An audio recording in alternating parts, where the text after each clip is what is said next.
MK. फाउंडेशनचे संस्थापक अध्यक्ष तथा दक्षिण सोलापूर काँग्रेसचे जनसेवक महादेव कोगनुरे यांनी सध्या दक्षिण सोलापूर विधानसभा मतदारसंघातून काँग्रेस पक्षाकडून निवडणूक लढण्यास इच्छुक आहेत.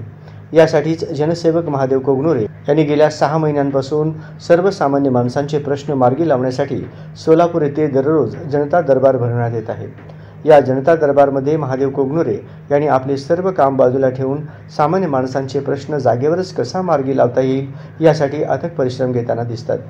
जनता दरबारच्या माध्यमातून सर्वसामान्य माणसांच्या विविध समस्या जागेवरच सोडविण्यात येत असल्याने दिवसेंदिवस महादेव कोगनुरे यांच्या जनता दरबारला नागरिकांचा उत्स्फूर्त प्रतिसाद लाभताना दिसून येत आहे.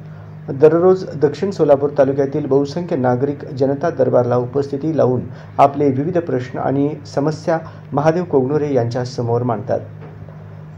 यात सामान्य शेतकरी, महिला, मजूर, शहरातील नागरिक तसेच युवकांचा मोठा प्रतिसाद या जनता दरबारला मिळत आहे. सध्या सोलापूर जिल्ह्यातच दक्षिण सोलापूर विधानसभा मतदारसंघातील नेते आणि कार्यकर्ते सध्या ॲक्टिव्ह झाल्याचे दिसून येत आहे. महादेव कोगनुरे यांना निवडून आणण्यासाठी कार्यकर्ते सध्या निवडणूक हातात घेण्यासाठी सज्ज झाल्याचे बोलले जात आहे. जनता दरबार, कृषी मेळावा, मोफत आरोग्य शिबिर, जळीतग्रस्तांना मदतीचा हात तसेच शैक्षणिक, सामाजिक आदी समाजोपयोगी कार्यातून पाहिल्यास दक्षिणमध्ये महादेव कोगनुरे यांचे राजकीय वर्चस्व वाढल्याचे बोलले जात आहे. महादेव कोगनुरे यांनी जनतेचा विश्वास संपादन करण्यात यशस्वी झाल्याचे दिसून येत आहे. यामुळेच महादेव कोगनुरे यांच्या जनता दरबारला नागरिकांचा गर्दी होताना दिसून येत आहे.